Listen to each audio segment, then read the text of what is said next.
కర్నూలు జిల్లా ఆస్పరిలో వైసీపీ చేపట్టిన నిరసన ఉద్రిక్తతలకు దారితీసింది. అంబేద్కర్ సర్కిల్లో ఎమ్మెల్యే వీరుపాక్షి ఆందోళన చేశారు. పోలీసులు అడ్డుకోవడం కాసేపు ఉద్రిక్త వాతావరణం ఏర్పడింది. ఆ సమయంలో పోలీసులతో వీరుపాక్షికి వాగ్వాదం జరిగింది. ఆలూరు నియోజకవర్గంలో తాగునీటి ఎద్దడి ఉందని మండిపడ్డారు. రేపు ఆస్పరిలో జరిగే సభలో సీఎం చంద్రబాబు పాల్గొననున్నారు. ఈ క్రమంలో వైసీపీ నిరసన చేపట్టింది. ఇక ఆలూరు నియోజకవర్గానికి గతంలో చంద్రబాబు ఇచ్చిన హామీలను నెరవేర్చాలని ఎమ్మెల్యే వీరుపాక్షి డిమాండ్ చేశారు.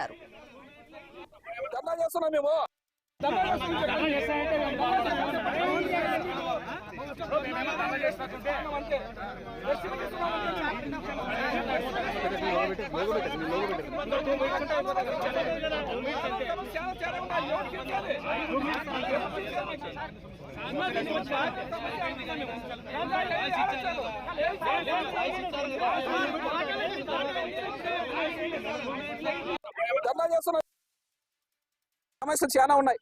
మరి నగరం నిధులు అయితేనేమి, వేదావతి ప్రాజెక్ట్ అయితేనేమి, అదే తాగునీటి సమస్య ఎంత దుర్భరంగా ఉందంటే ఆస్వార మండలం నెలకోసారి వస్తాయి నీళ్లు.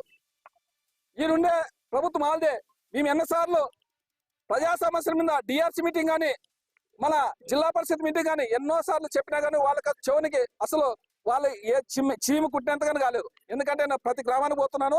నీటి సమస్య ఎంత ఘోరంగా ఉందో అంత ఘోరంగా ఉంది. ఆ సమస్య తీర్చాలనే విధంగా మీకు దాదాపు 4 సార్లు ముఖ్యమంత్రి అయినారు. 4 సార్లు ముఖ్యమంత్రిగా ఉన్నావు. ఆలూరుకి ఏం చేశారని, ఆలూరుకి ఏం చేశాం?